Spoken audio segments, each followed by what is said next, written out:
大家好，又係我 Jefferson， 今日咧就介紹小家車兜兜風。咁咧呢個就小紅啦。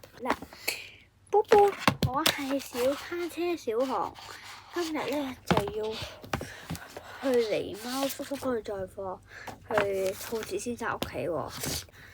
一到狸貓叔叔屋企之後咧，狸貓叔叔就講：小紅，送呢個籃同埋呢2袋嘢去兔子屋企啊！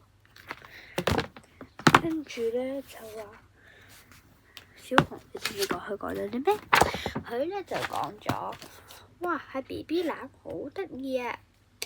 咁咧就準備咧送呢2袋嘢同埋呢個 BB 籃去兔子先生屋企啦。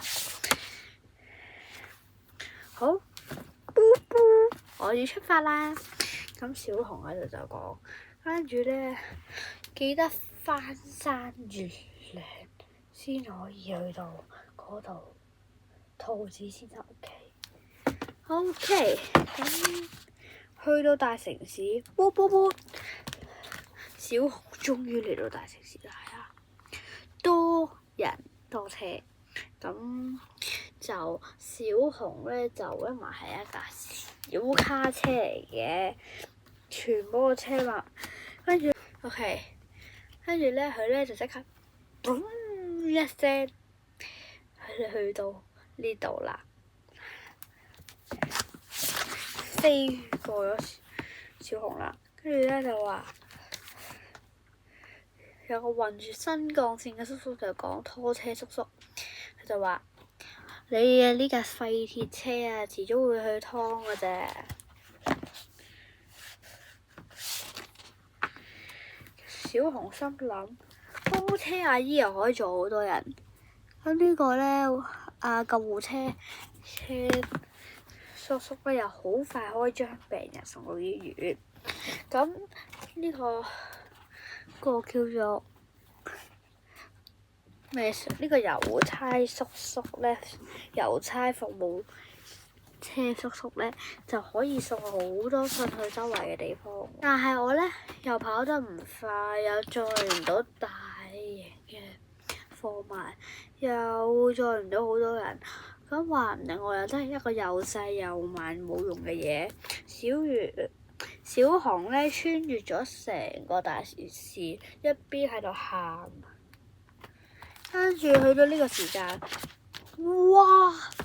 咩有2個懸崖去兔子先生屋企啊！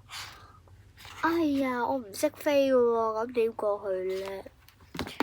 正當佢就諗緊點算嘅時間，無端端啊，點解我飛緊嘅？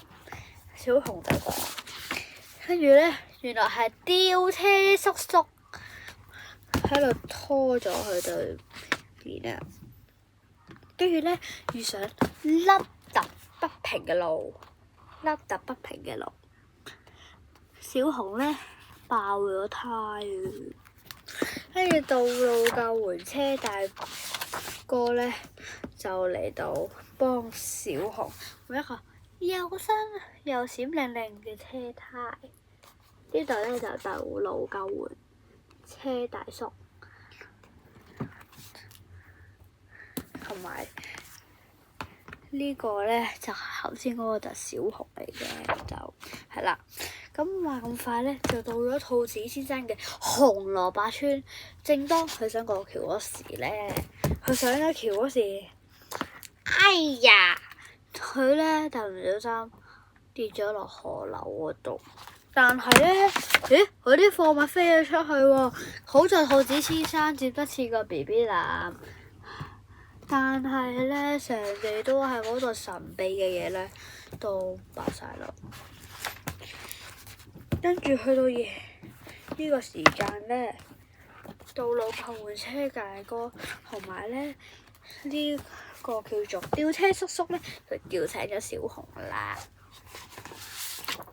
跟住咧，小紅就話：雖然咧我係冇事，但係我都幫唔到送啲嘢過去喎。跟住就話 BB 攬咧都送到咯，咁咧但係佢仲好傷心咁講，其實咧嗰啲好神秘嘅嘢咧已經跌晒落地下嘞，咁啊撐住咁講，跟住兔爸爸媽媽笑咪咪咁講，咁小熊等小 BB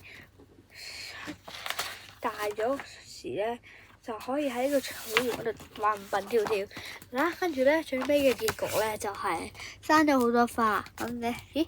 大家嗱揾下小朋友係邊？跳兔小朋友，我俾5秒你。